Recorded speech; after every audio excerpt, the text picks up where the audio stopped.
বাবা বাড়ি আছে মানেই পড়াশোনা লাটে, তো সকাল থেকেই এগুলো সব জল দেওয়া হচ্ছে। তো জল দেওয়া দিয়েই ব্লগটাকে স্টার্ট করলাম। এই যে আবারও নতুন একটা ব্লগে স্বাগত। আর সকালবেলা আমি স্নান টান করে রেডি, কেননা আজকে শীতল ষষ্ঠী। তো এই দিনটা আমাদের কাছে খুবই স্পেশাল। তো আজকে সারাদিনটা কী করে স্পেন্ড করলাম সেটা তোমাদের সাথে শেয়ার করলাম। ব্লগটা প্রথম থেকে দেখো, আশা করছি ভালো লাগবে। যেহেতু কিট্টু স্টকে আর কোনো শাড়ি নেই, তো কিট্টু এটাকেই আবার রিপিট করছে, কিন্তু মিষ্টি দেখতে লাগছে। আজকে এই দইটাই লাগবে, তো সেই জন্য দইটাকে সুন্দর করে সাজিয়ে এখানে মায়ের সামনে রেখেছি। তো চলো পুজোটাকে স্টার্ট করি।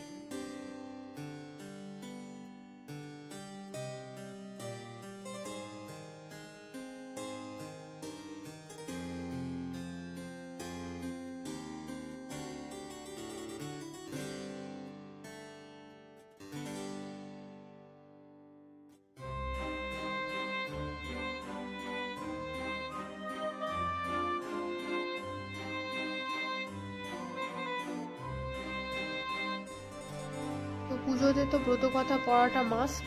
তো ধূপ মোমবাতি জ্বেলে দিয়েছি, এবারে পড়বো ব্রত কথাটা। এটা হচ্ছে মাঘ মাসের ব্রত কথা, শীতল ষষ্ঠী বা শীতল ষষ্ঠীর ব্রত।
তো কিট্টুকে এবারে দিতে হবে একটা দইয়ের ফোঁটা, সেই জন্য ওকে এখানে নিয়ে এসে বসানো হয়েছে।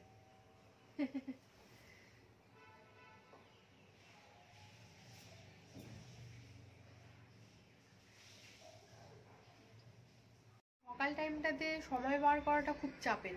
এবার আজকে যেহেতু রান্নার ছুটি, মানে হাতে অনেকটা সময়, তো আর ঘরের পর্দাগুলোও গেছে খারাপ হয়ে, তো এখন যাচ্ছি পর্দা কিনতে।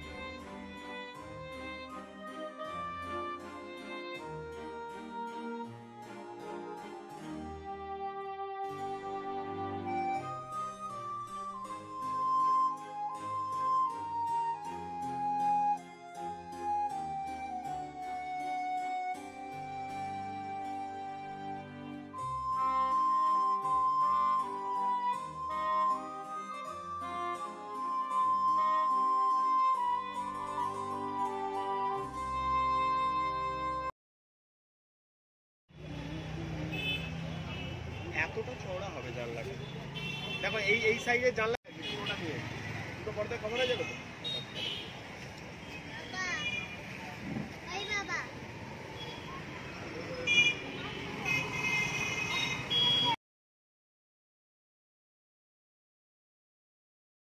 বাড়ি ফিরে কিট্টুকে একটু সাইকেল চালানোটা প্র্যাকটিস করালাম। তো আজকে দেখছি মোটামুটি একটু ইমপ্রুভ করেছে।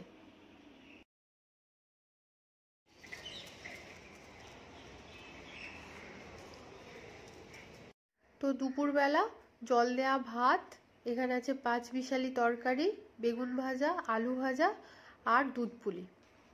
মেয়েকে আগে খাইয়ে দিলাম, তারপরে আমরা বসলাম খেতে। আর এই দুধ পুলিটাকেও আগের দিন রাত্রেবেলা বানিয়ে রেখেছিলাম।